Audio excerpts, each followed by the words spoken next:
Esther is no longer here. Dina Tarini is no longer here.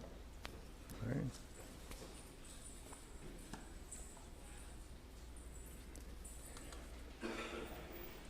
What about Gokulananda Prabhu? Is he here?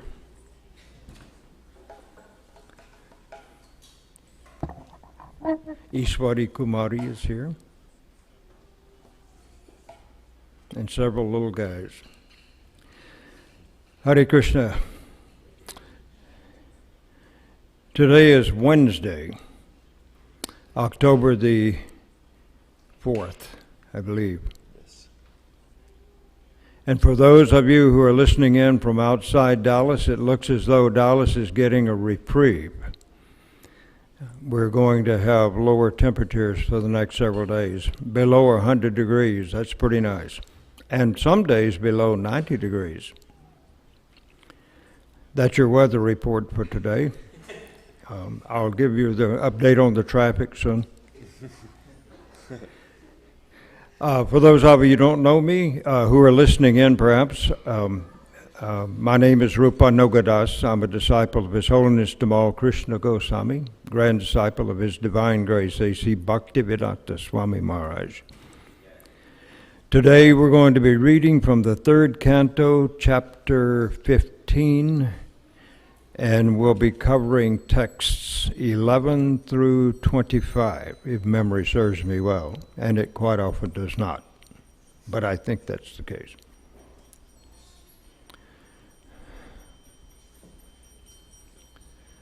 First of all, we'll invoke the blessings of the Supreme Lord. So our invocation. Jaya Radha Madhava Kunja Bihari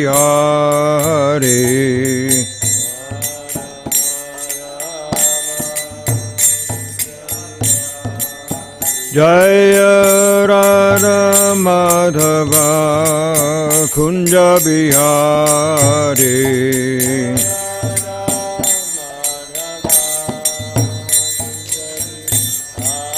Yashoda Nandana Brajajana Ranjana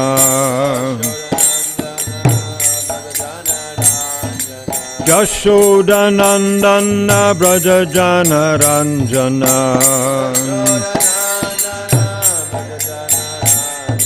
Yashoda Nandana Brajajana Ranjana Yashodanandana Brajajana Ranjana Jamuna Tira Vanachari Jamuna Tira Vanachari Jai Radha Madhava Kunja Bihari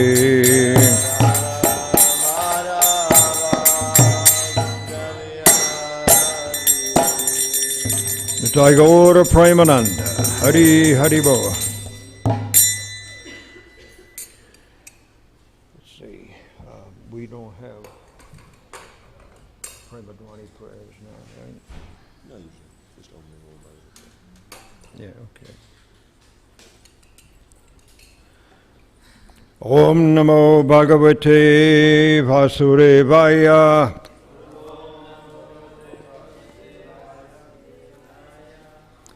Om Namo Bhagavate Vasudevaya.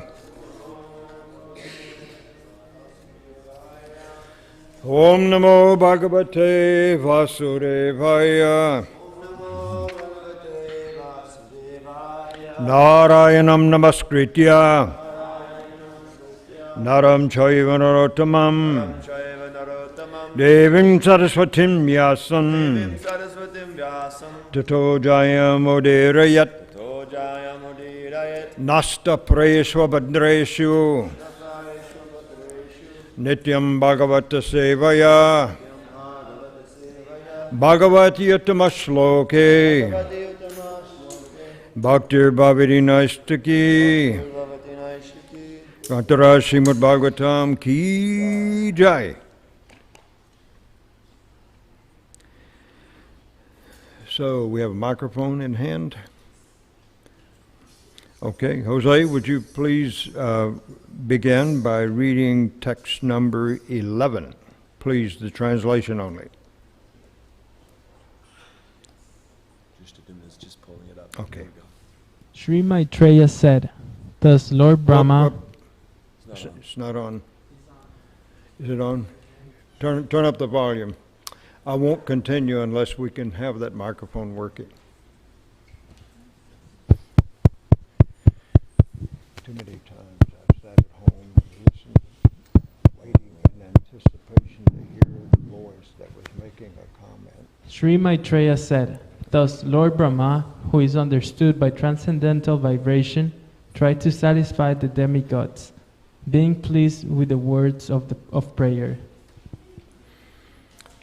Okay, text number 12, please. Drishta. Lord Brahma said, my four sons, Sanaka, Sanatana, Sanandana, and Sanat Kumar, who were born from my mind, are your predecessors. Sometimes they travel throughout the material and spiritual skies without any definite desire. Now, this is kind of an important point that we're going to be talking about a little bit during the discourse today. Sometimes they travel throughout the material and spiritual skies without any definite desire. Okay, Anna, please, would you read text number 13? After thus traveling all over the universes, they also entered into the spiritual sky, for they were freed from all material contamination. In the spiritual sky, there are spiritual planets known as Vaikunthas, which are the residents of the Supreme Personality of Godhead and His pure devotees, and are worshipped by the residents of all the material planets. Okay, so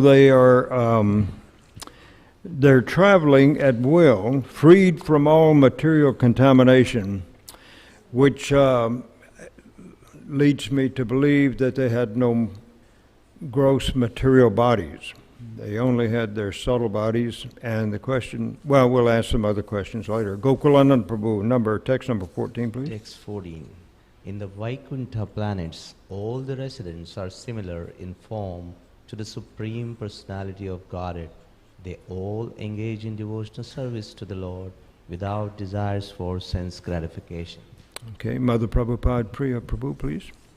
In the Vaikuntha planets is the Supreme Personality of Godhead, who is the original person and who can be understood through the Vedic literature. He is full of the uncontaminated mode of goodness, with no place for passion or ignorance. He contributes religious progress for the devotees. Would you bring the microphone? Well, actually, you can use this one. Oh, okay. Yes. 16. In those Vaikuntha planets, there are many forests which are very auspicious. In those forests, the trees are desire trees, and in all seasons they are filled with flowers and fruits, because everything in the Vaikuntha planets is spiritual and personal.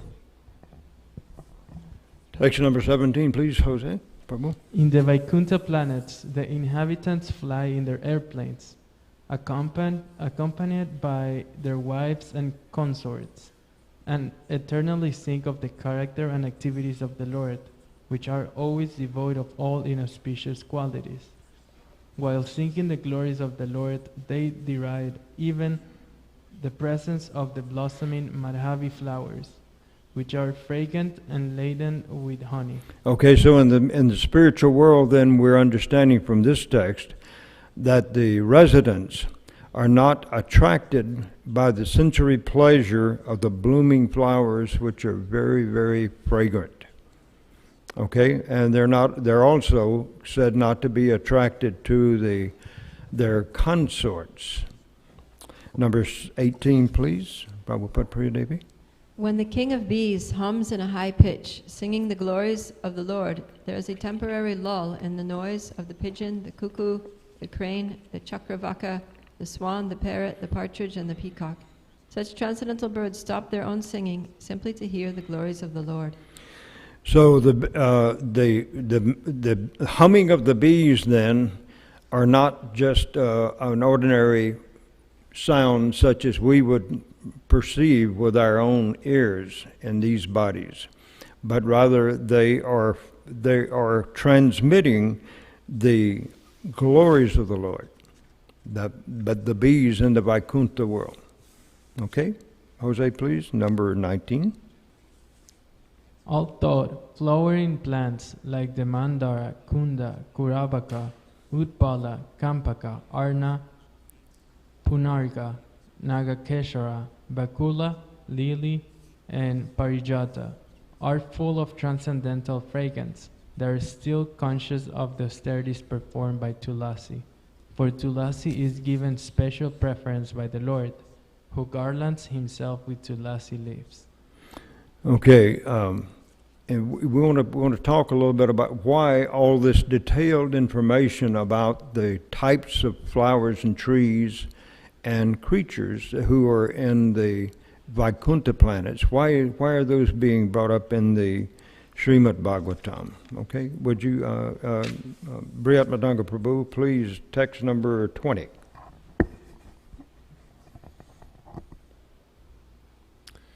The inhabitants of Vaikuntha travel in their airplanes made of lapis lazuli, emerald, and gold.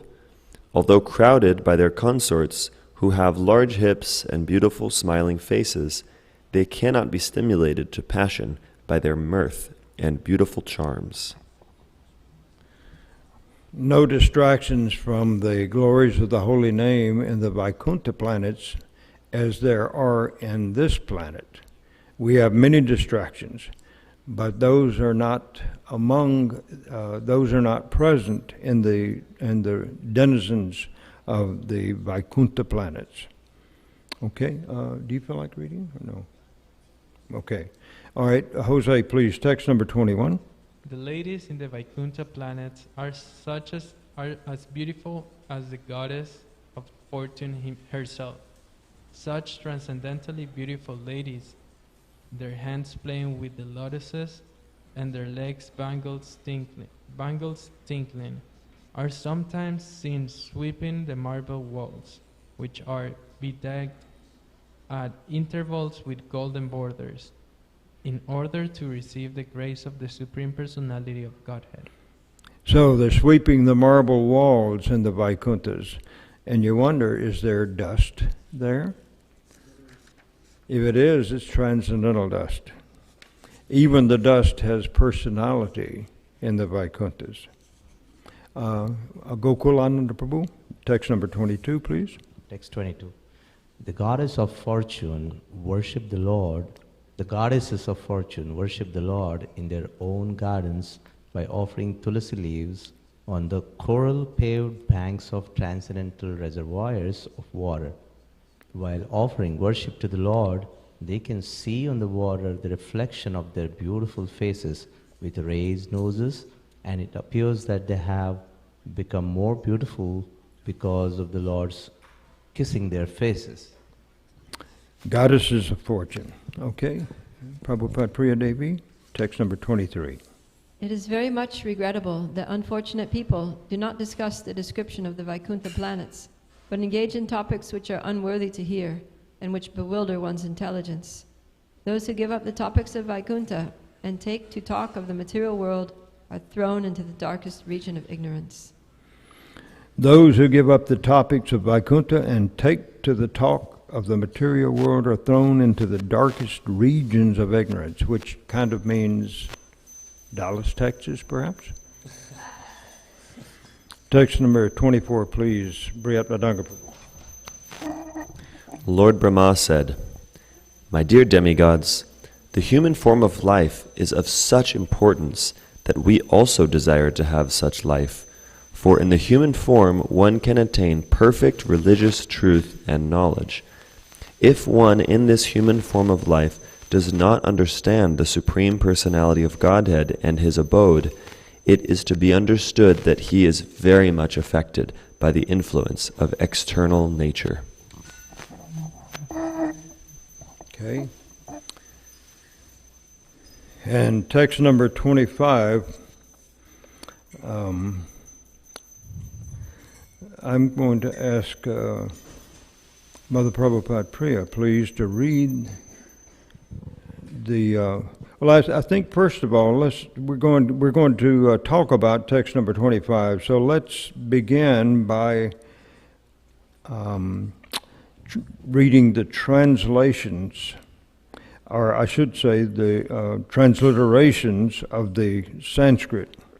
So repeat after me, if you will, please, each word. Yat, Vaikunta, Cha, and, Vrajanti, go, Animisam, of the demigods, Rishabha, chief, Anuvritya, following in the footsteps, Dure,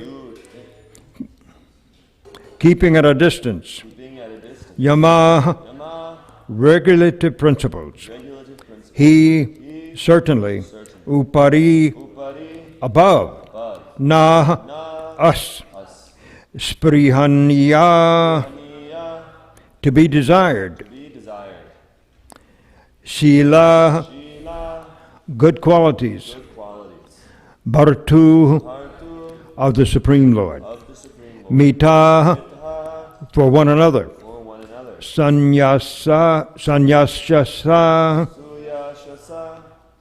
it is Suyasyasa, glories, Katana, by discussions and discourses, Anuraga, attraction, Vaiklavya, ecstasy, Baspakalaya, tears in the eyes, Pulaki Krita, shivering, Anga, bodies. Let's give a try at reading this in the poetic form now. Yaksha, hold on just a moment.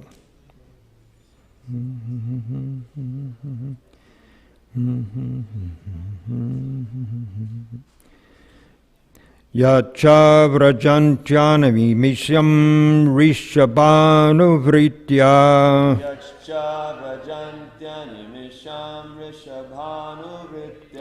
dureyamahyuparina sprihaniya sita.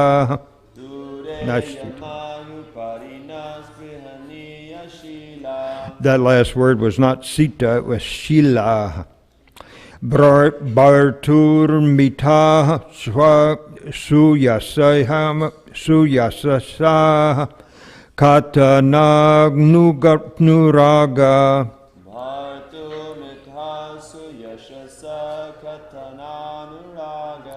Vaiklavya baspa kalaya pulaki kritanga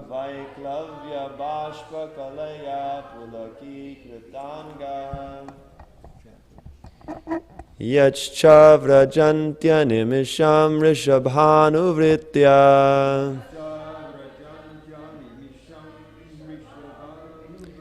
Dure yamahyuparina sprihaniya shila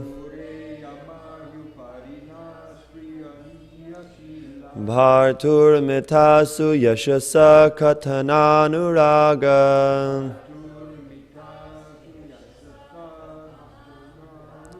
Vaiklavya bashpa kalaya pulaki kritanga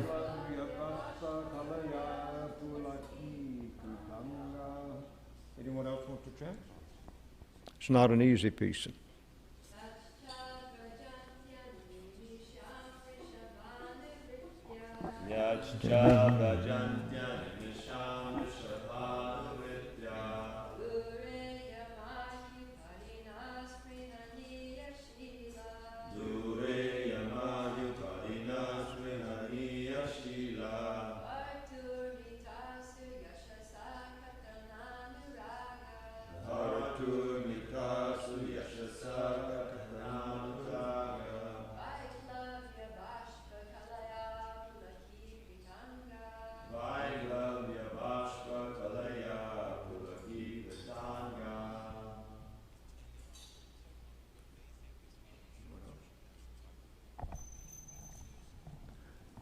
You did that very nicely. Thank you.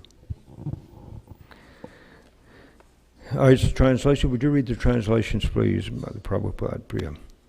Persons whose bodily features change in ecstasy and who breathe heavily and perspire due to hearing the glories of the Lord are promoted to the kingdom of God, even though they do not care for meditation and other austerities.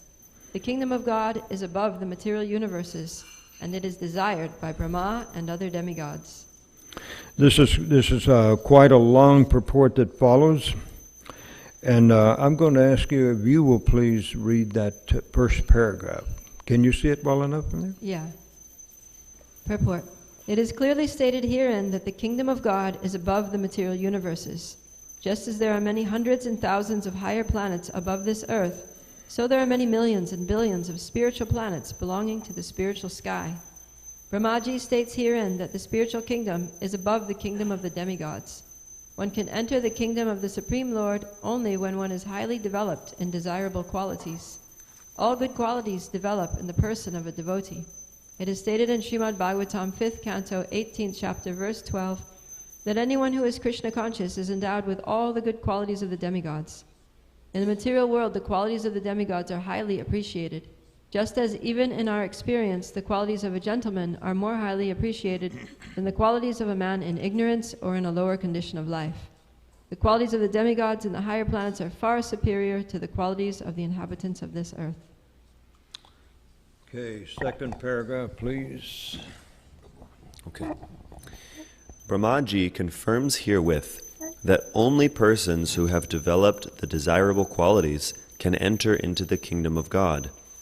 In the Chaitanya Charitamrita, the devotees' desirable qualities are described to be 26 in number. They are stated as follows. He is very kind. He does not quarrel with anyone. He accepts Krishna consciousness as the highest goal of life. He is equal to everyone. No one can find fault in his character. He is magnanimous, mild, and always clean internally and externally. He does not profess to possess anything in this material world. He is a benefactor to all living entities. He is peaceful and is a soul completely surrendered to Krishna. He has no material desire to fulfill. He is meek and humble, always steady, and has conquered the sensual activities. He does not eat more than required to maintain body and soul together. He is never mad after material identity. He is respectful to all others and does not demand respect for himself. He is very grave, very compassionate, and very friendly. He is poetic, he is expert in all activities, and he is silent in nonsense.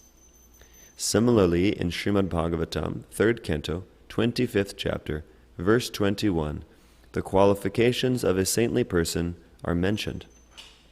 It is said there that a saintly person eligible to enter into the kingdom of God is very tolerant and very kind to all living entities. He is not partial. He is kind both to human beings and to animals. He is not such a fool that he will kill a goat Narayan to feed a human Narayan, or Daridra Narayan. He is very kind to all living entities. Therefore, he has no enemy. He is very peaceful. These are the qualities of persons who are eligible to enter into the kingdom of God. That such a person gradually becomes liberated and enters the kingdom of God is confirmed in Srimad Bhagavatam, 5th canto, 5th chapter, verse 2. The Srimad Bhagavatam, 2nd canto, 3rd chapter, verse 24, also states that if a person does not cry or exhibit bodily changes after chanting the holy name of God without offense, it is to be understood that he is hard-hearted, and that therefore his heart does not change even after he chants the holy name of God, Hare Krishna. These bodily changes can take place due to ecstasy when we offenselessly chant the holy names of God, Hare Krishna, Krishna Krishna, Hare Hare, Hare Rama, Rama Rama, Hare Hare.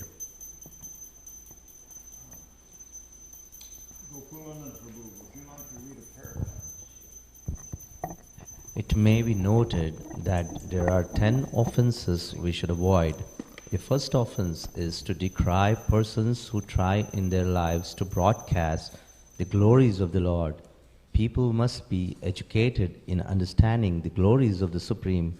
Therefore, the devotees who engage in preaching the glories of the Lord are never to be decried. It is the greatest offense. Furthermore, the holy What is names- that? What is that word decried? From the context, what would you say is an approximate meaning of that word? Gokulananda Prabhu. They're never to be criticized or blasphemed. Okay, criticized, blasphemed. Okay. All right, read on, please. It is the greatest offense. Furthermore, the holy name of Vishnu is the most auspicious name, and his pastimes are also non-different from the holy name of the Lord. There are many foolish persons who say that one can chant Hare Krishna or chant the name of Kali or Durga or Shiva because they are all the same. If one thinks that the holy name of the Supreme Personality of Godhead and the names and activities of the demigods are on the same level, or if one accepts the holy name of Vishnu to be a material sound vibration, that is also an offense. The third offense is to think of the spiritual master who spreads the glories of the Lord as an ordinary human being. The fourth offense is to consider the Vedic literatures such as the Puranas or other transcendently revealed scriptures to be ordinary books of knowledge. The fifth offense is to think that devotees have given artificial importance to the holy name of God. The actual fact is that the Lord is non-different from his name. The highest realization of spiritual values to chant the holy name of God as prescribed for the age. Hare Krishna, Hare Krishna, Krishna Krishna, Hare Hare, Hare Rama, Hare Rama, Rama Rama, Hare Hare. The sixth offense is to give some interpretation on the holy name of the Lord. The seventh offense is to act sinfully on the strength of chanting the holy name of God. It is understood that one can be freed from all sinful reaction simply by chanting the holy name of God. But if one thinks that he is therefore at liberty to commit all kinds of sinful acts, that is a symptom of an offense. The eighth offense is to equate the chanting of Hare Krishna with other spiritual activities, such as meditation, austerity, penance, or sacrifice. They cannot be equated at any level. The ninth offense is to specifically glorify the importance of the holy name before persons who have no interest. The 10th offense is to be attached to the misconception of possessing something, or to accept the body as oneself, while executing the process of spiritual cultivation. Brihadananga Prabhu, would you please read us the dictionary definition of the word decried? To publicly denounce. I have the etymology as well. So it comes from the 17th century. It was to decrease the value of coins by royal proclamation. So what I take from that is it's like publicly lowering the value of a Vaishnava is to decry a Vaishnava. Good, thank you very much. Sometimes Srila Prabhupada follows in the footsteps of his spiritual master, Srila Bhaktisiddhanta Saraswati, using terms that are not so often used in our ordinary daily speaking. And even though we can tell by the context approximately what is intended, it's sometimes nice to look up the definition of the word and get the etymology also. Etymology or entomology? Entomology is what? Study of what? Insects. Yeah. So whenever I'm glorifying myself, you know that I'm practicing entomology. Prabhupada Priya Devi, would you read the last paragraph in this very long purport? When one is free from all 10 of these offenses in chanting the holy name of God, he develops the ecstatic bodily features called pulakashru. Pulaka means symptoms of happiness, and ashru means tears in the eyes. The symptoms of happiness and tears in the eyes must appear in a person who has chanted the holy name offenselessly. Here in this verse it is stated that those who have actually developed the symptoms of happiness and tears in the eyes by chanting the glories of the Lord are eligible to enter the kingdom of God. In the Chaitanya Charitamrita, it is said that if one does not develop these symptoms while chanting Hare Krishna, it is to be understood that he is still offensive. Chaitanya Charitamrita suggests a nice remedy in this connection. There it is said in verse 31, chapter 8 of Adi Lila, that if anyone takes shelter of Lord Chaitanya and just chants the holy name of the Lord Hare Krishna, he becomes free from all offenses.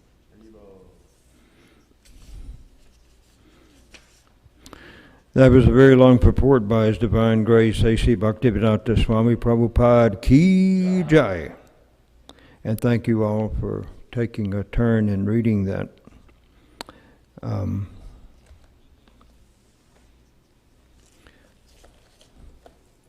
Any questions? A couple of things that I did want to mention as I was considering this verse, these verses in the text. So I'll ask these questions to you all. One is we've talked about, I hinted at earlier when I said something about how the Kumaras were able to enter the heaven, the Vaikunthas. So what kind of body must they possess? And I'm going to ask that question of Brihatmadanga Prabhu. You need a spiritual body to go to the spiritual world. Okay, and we know that they're the sons of Lord Brahma, and so they're probably some of the oldest personalities within this universe. And yet they appear at seventh gate, I believe it was, of Vaikuntha, asking to go in and see Lord Narayan, and they were stopped by Jaya and Vijaya, the gatekeepers.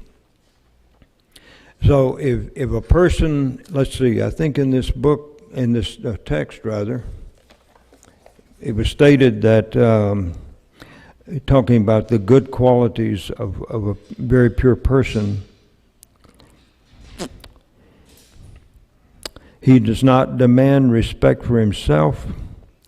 He is very tolerant and very kind, all living into. So we kind of get maybe a feeling that both the Kumaras and the gatekeepers were feeling a little bit, the hair was rising on the backs of their necks when the gatekeepers, Jai and Vijay, would not allow the Kumaras entry into Vaikuntha.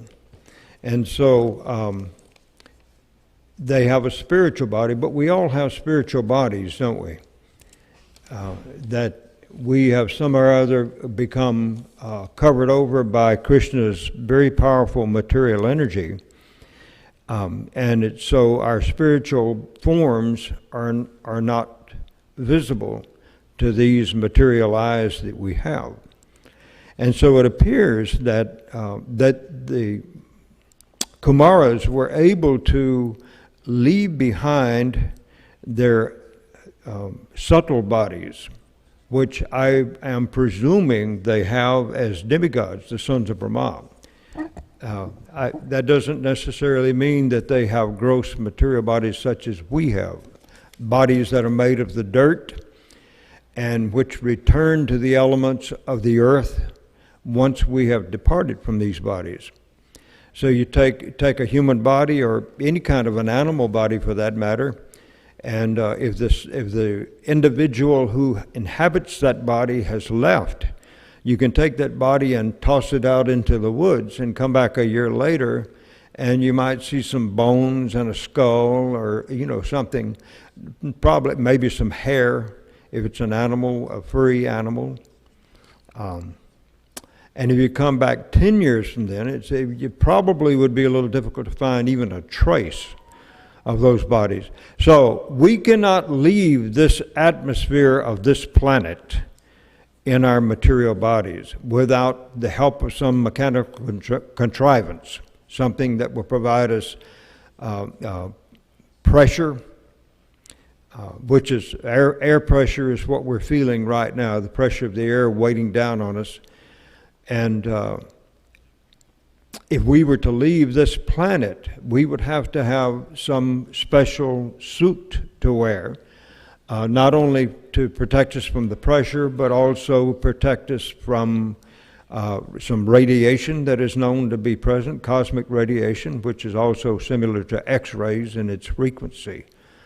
Cosmic radiation is outside this planet, although this planet is continuously bombarded with X-rays or cosmic radiation. So, in other words, every planet has its own atmosphere and its own facility for the living entities who have taken their births there and have become covered over by a particular type of body. And all of this was due to the expertise and the meditation of Lord Brahma initially. When he was given the living entities, as I understand it, I think I've read that he had all the living entities were given and put inside the body of Lord Brahma. And so then he had to contrive a special type of body for the reactions, the desires of in other words, the karma of those living entities who have come back into this world to make another go of it. And so what kind of body do the Kumaras have? Well, certainly they have a subtle body as demigods, but then they also have their spiritual body, which is what we have also. And incidentally, we also have a subtle body. Maybe if you grew up in the 70s, and I think not too many people here grew up in the 70s, but there was a lot said about mysticism and astral travel.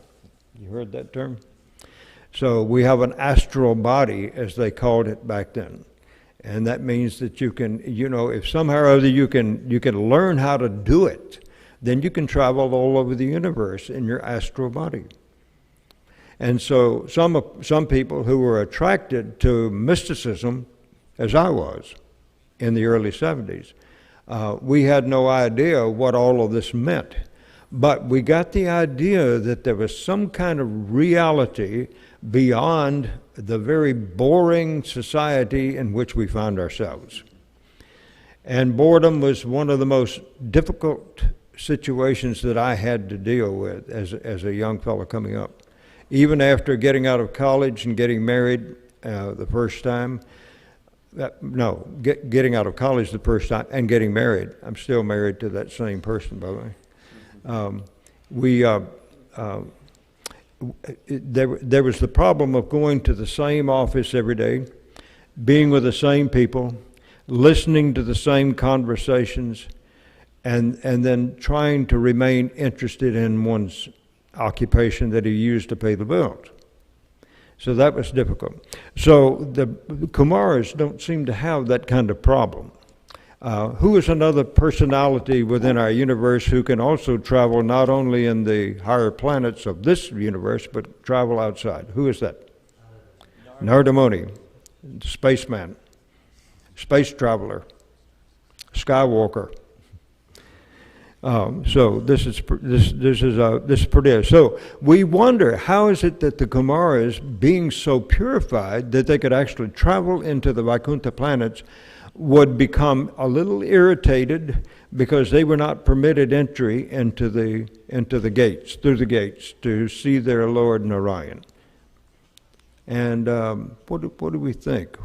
What might have caused those persons who were purified of all kinds of material contamination, what caused them maybe to get a little angry? And then what caused the gatekeepers to deny them entrance? Because in the Vaikuntha planets, we're supposed to be full of knowledge. So why was it that the gatekeepers did not recognize these four little boys who came up looking like, what, 3-year-olds maybe, completely naked, but they were the oldest person, some of the oldest persons within our universe. So we have to understand then that just as we're covered by the Lord's material energy when we come into this world, so the Lord can also arrange for anyone at any time to be covered by his spiritual energy. Even the Lord himself allows himself to be covered by his the forgetfulness of that is provided by his spiritual energy. That's interesting, isn't it? How can the one who controls everything be overwhelmed by one of his own potencies? Because he desires to be overwhelmed. We can't say that God cannot do that, because God he's fully powerful. What is the term for one who has all power? Omnipotent, or some would have it, omnipotent. Omniscient. He also is omniscient, which means what? All-knowing. All-knowing. And he's also Anand. He has total Anand, which means what? Anand or Ananda. What does that mean? Blissful. Full of bliss. So how could the Lord do that? Well, we have to fall back on that one word, English word, inconceivable. It's just inconceivable. We just cannot imagine it. How can this form of the Lord on our altar here have all of the power that provides all of the ingredients for this material world, including not only this universe, but many other universes as well, and can be the source of all the living entities that inhabit all of these places? So we say inconceivable. Now, I'll ask a couple more questions, but we're out of time practically. I just want to mention a few of the questions that I considered to talk about today if we had gotten through the purports a little quicker, but that wasn't possible. Anyhow, Prabhupada's words are more important than mine. How could they have become angry with Jai and Vijay? How could Jai and Vijay become arrogant with the Kumaras? Yogamaya. Why does the Lord Narayan come to greet the Kumaras? What's your opinion on that? Anybody? He wants to see them. They're his devotees and he wants to see them. He wants to see them. And he knows there's been a row between Jai and Vijay and the four Kumaras. So he has come also to kind of smooth things out, mollify, you know that word, mollify? To mollify the situation, to take away some of the edge. Why do we need to know about the qualities of the Vaikunthas and its residents? Mother Prabhupada Priya, would you please take the microphone and give us a response to that question? Why do we need to know about the qualities of the Vaikunthas and its residents? To understand that there's another world beyond this world where things are very different, and to be attracted, to want to know more about that world and to go there. What keeps us in this material world, Mother Prabhupada Priya? Our misconception that we think that we can enjoy separately from Krishna by exploiting the resources of this world. So we find this world that we're in to be very attractive then, don't we? Mm-hmm. And especially with regard to persons who are very close to us, our relatives, our friends. And so at the time of our departure from this world, if we have not overcome that attraction with an attraction for a more desirable place with more desirable companionship, then Krishna will not force us to leave this place. We can stay. And he will let us stay as long as we desire to stay, as long as we desire not to have to bend the knee to him, or to accept him as the source of all that is. And Krishna is not at all egotistical, is he, in wanting us to give him all worship. Why is that not egotistical? Now, if I said that, you should please serve me, and you should adore me. That would be very much egotistical, wouldn't it? Because I do not have the means to provide the pleasure that you're seeking. If I did, then I would be Krishna. Because Krishna has the ability for those persons who come to him and offer him praise and worship, prayers, he has the means by which to satisfy our least desire or our greatest desire. He can do it. And therefore, it is not irregular at all then for the Supreme Personality of Godhead to demand that if we want to get out of this world, we have to learn the attractiveness of the other world. You know, some people say, if God is so great, why can't he make a perfect world? And they say that about this world because they've had so many difficulties, and there's been wars and killings and everything, and the weather gets bad sometimes, and it's very hard to deal with this world. So they say, this is not a perfect world. If God is perfect, why can't he create a perfect world? Well, the fact is he did. He can, and he does. And it's called Vaikuntha. So if we want a perfect world to live in, then we have the option of ditching this world. We have to leave it behind, which means then, in order to do that, we have to become more attractive to the other world and its residents than we are to this world and its residents. I would say this world is also perfectly designed for our suffering and to keep... Say it again? This world is perfectly designed to keep us in illusion and suffer. Perfectly designed to accomplish the purpose. Yes, that's right, Mother Prabhupada Priya. This world is actually perfectly designed to serve the purpose of the Supreme Lord. Give us a place to go where we can try to find happiness, and we can work hard, and we can get just a little taste of nectar occasionally, but for the most part, suffering. And why the suffering? Is it strictly punitive? No. The primary purpose of suffering is to turn our heads around so we look at Krishna again. Only when we become attracted to Krishna more than we are attracted to this material world can we get out of this material world. Otherwise, if our desire is to stay, Krishna says, okay, do it again. Here's another body for you. We should stop now.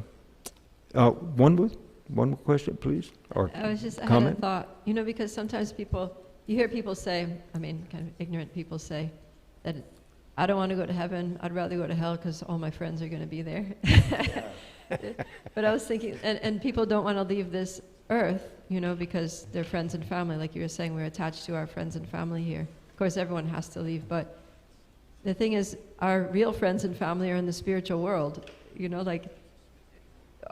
not just that, that these descriptions are like reading a travel brochure for a place you've never been, and oh, that sounds really good, I want to go there. But you've never been there, you don't know anybody, you don't have anything to do there really except just see it.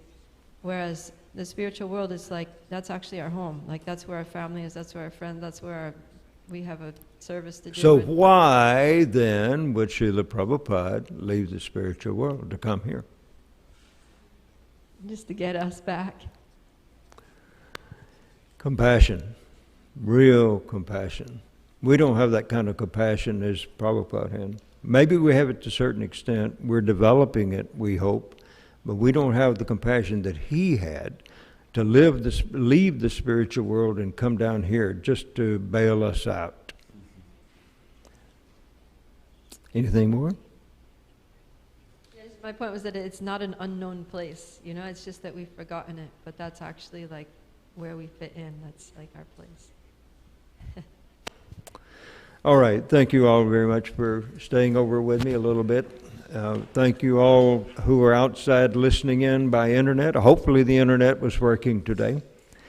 So we offer our respectful obeisances to all the Vaishnava devotees of the Lord who, just like desire trees, who fulfill the desires of everyone and who are full of compassion for the fallen conditioned souls. Vachakalpatarubhyascha kripasindubhya evacha patitanam bhavanebhyo vaishnavebhyo namo namah. Ananta Koti Vaishnavrinda ki jai, Srila Prabhupada ki jai, Srimad Bhagavatam ki jai, Shri Shri Radha Kalachandji Dham ki jai, Gaura Premananda.